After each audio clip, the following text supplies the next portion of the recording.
টাকা। শিক্ষা ব্যবস্থা কোথায় পৌঁছে গেছে বুঝতে পেরেছেন তো?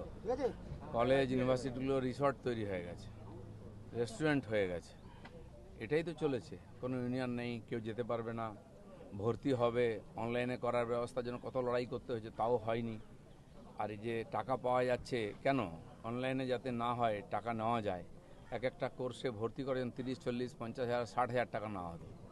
যে ভালো কোর্স আছে চয়েসেবল, টাকা দিয়ে ভর্তি করা হতো, বহু লোক হয়েছে, আমরাও বলেছি আগে এগুলো।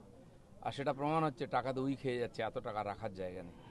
ইউনিভার্সিটি কলেজে যদি এই পরিবেশ হয়, মেডিকেল কলেজে যদি ডাক্তারি ধর্ষিতা হয়ে যায়, কত নিচে নেমেছে আমাদের শিক্ষা ব্যবস্থা। আর সেটা মমতা ব্যানার্জি সব জানেন। তিনি 7খানা ইউনিভার্সিটির বিল পাস করেছেন। আমি 3 বছর ছিলাম বিধানসভায়, 16, 17, 18-তে। কটা ইউনিভার্সিটি হয়েছে? একটা ইট গাঁথা হয়নি। ইউনিভার্সিটি কোনো অফিস নেই, কোথায় ইউনিভার্সিটির ভিসি বসে থাকেন কেউ জানে না। একটা নিবেদিতা ইউনিভার্সিটি হচ্ছে বোধহয় এতে ডায়মন্ড হারবারে, 300 না 350 স্টুডেন্ট। কেবল রাজনৈতিক স্বার্থে আর কেন্দ্রীয় সরকারের টাকা লুট করার জন্য এই সমস্ত করা হয়েছে। সম্পূর্ণ সিস্টেমটাকে শেষ করে দিয়ে গেছেন উনি, পুরো জেনারেশনকে শেষ করেছেন পশ্চিমবাংলায়। এখন ড্রামা করছেন রাস্তায় গিয়ে, কী লাভ আছে এসব করে?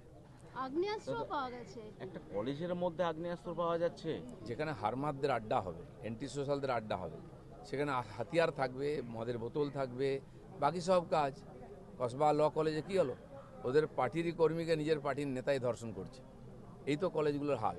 একটা দুটো প্রকাশ্যে এসে গেছে বলে আপনারা জানতে পেরেছেন, খবর করেছেন। প্রত্যেকটি ইউনিভার্সিটি কলেজে এই দুরবস্থা আছে, সেখানে পড়ার কোনো পরিবেশ নেই। বাবা মারা চিন্তা করতেন পাঠাবো কিনা কলেজে ইউনিভার্সিটি ছেলে মেয়েদেরকে, কী অবস্থা হবে। তাই এখান থেকে বাংলার বাইরে সব চলে যেত পড়াশোনা করতে, এই পরিস্থিতির জন্য। দিলীপদা, শিয়ালদহ স্টেশনের আশপাশ থেকে দেখা গেছে গত 1 বছর বা গত 2 বছরে ভুরি ভুরি আগ্নেয়াস্ত্র উদ্ধার হয়েছে, এবং সুরেন্দ্রনাথ কলেজের কাছ থেকে একবার নয় একাধিকবার আগ্নেয়াস্ত্র উদ্ধার হয়েছে। এই কলেজগুলোকে কি কাজে লাগানো হতো? কলেজ ইউনিভার্সিটি যেখানে মানুষ সন্দেহ করবে না, সেখানে সবচেয়ে বেশি অকাজ কুকাজ হয়েছে। বম বন্দুক থেকে আরম্ভ করে টাকা পয়সা লুটপাট, এখানে মদ খাওয়া ফুর্তি করা, এইসব হতো, পার্টি হতো। তো আপনি ভাবুন কী পরিবেশ হয়েছে, কী অবস্থায়। এত অস্ত্রশস্ত্র আনা হয়েছিল ইলেকশন লড়ার জন্য, কিন্তু ইলেকশন কমিশন কিছুই করতে দিল না। এখন সেই সব হাতিয়ারপত্র তো আছেই, যেখানে সেখানে ছাপ্পা মারলে বেরোবে। মানুষ যেগুলো জানতো টিএমসির অফিস থেকে মজুত করা সরকারি মাল পাওয়া যাচ্ছে, লোকেরাই বার করছেন দরজা ভেঙে। আর ক্ষেতের মধ্যে টাকা পাওয়া যাচ্ছে। ভাবতে পারছেন কী অবস্থায় পৌঁছেছে পশ্চিমবাংলা এই 15 বছরে। তারপরেও বড় বড় কথা বলছেন ওনারা। মানুষ অনেকটা সংযত হয়ে আছে আমরা বলছি বলে। মানুষের আর ধৈর্যের বাঁধ ভাঙবেন না, এইসব ড্রামা বন্ধ করুন। ক্ষোভ বিক্ষোভ বাড়িতে যান, রাস্তায় শুয়ে পড়ে আর নাটক করছেন আপনারা।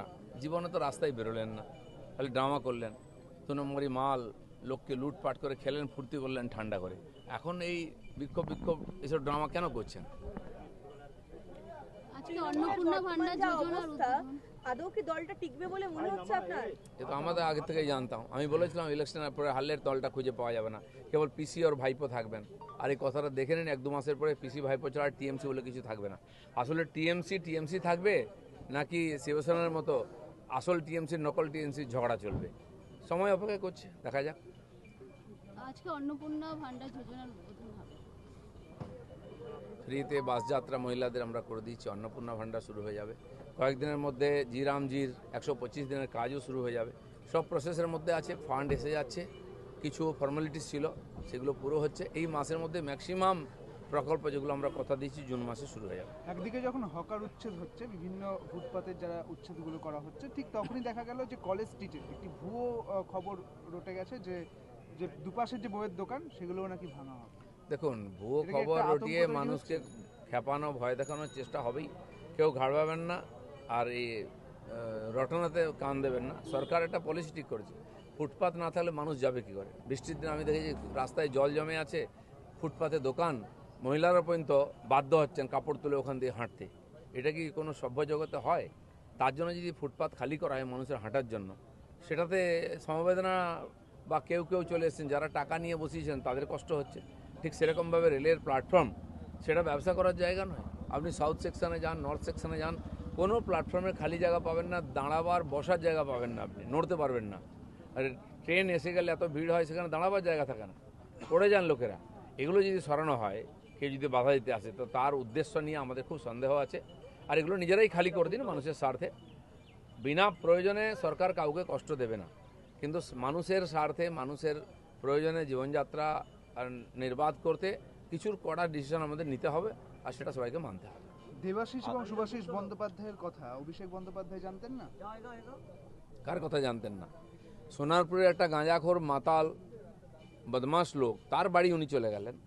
সে কি এমন ইম্পর্টেন্ট? পাড়ার সবাইকে সে জ্বালিয়ে রেখেছিল, সবাই তার মৃত্যু হয়েছে, কারো কোনো কষ্ট নেই। সে কী করে মারা গেছে? মদ খেয়ে মারা গেছে, রাস্তায় পড়ে মারা গেছে, কেউ জানে না। সুসাইড করেছে কিনা, তার বাড়ি চলে যাচ্ছেন ড্রামা করতে। তো মানুষের ক্ষোভকে কেন উস্কে দিচ্ছেন আপনি? যদি সত্যি আপনার পার্টির কেউ মারা গিয়ে থাকে, কষ্ট হয়ে থাকে বাড়ি ছাড়া, আমাদের মুখ্যমন্ত্রী বলেছেন লিস্ট দিন, পুলিশ দিয়ে সসম্মানে তাকে বাড়ি পৌঁছে দেবো। কোথাও পাচ্ছেন না, একটা মাতালের বাড়ি চলে গেলেন। যেমন লোক তার সেরকম স্ট্যান্ডার্ড, সেরকম তার নেতা কর্মী সব সেরকমই আছে। দিলীপ দা, আদি এবং নব্য তৃণমূলের লড়াই চলছে, মধ্যরাতেও দেখা যাচ্ছে কুণাল ঘোষ তিনিও পোস্ট করছেন ঋতব্রতকে নিয়ে, কটাক্ষ করা হচ্ছে। কটাক্ষ করুন, যাই করুন, এখন টিএমসিতে একজনের নেতা বেঁচে আছেন, তিনি হচ্ছেন কুণাল ঘোষ।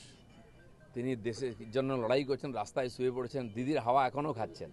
যারা দিদির হাওয়া খেয়েছে তারা কোথায় হাওয়া খাচ্ছে? জেলে এখন। এটা যেন খেয়াল করেন। আর আমার মনে হয় এই লাস্ট উইকেট চলছে, 9 নম্বর ব্যাটসম্যান নেমেছেন এখন ব্যাটিং করতে টিএমসির, যিনি কুণাল ঘোষ, যিনি টিএমসির হয়ে ব্যাটিং করছেন। কিন্তু আজকে তো দপ্তর বন্টন, কোনো হিন্টস দেবেন?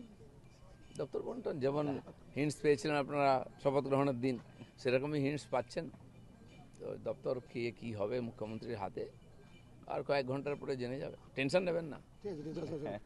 Thank you.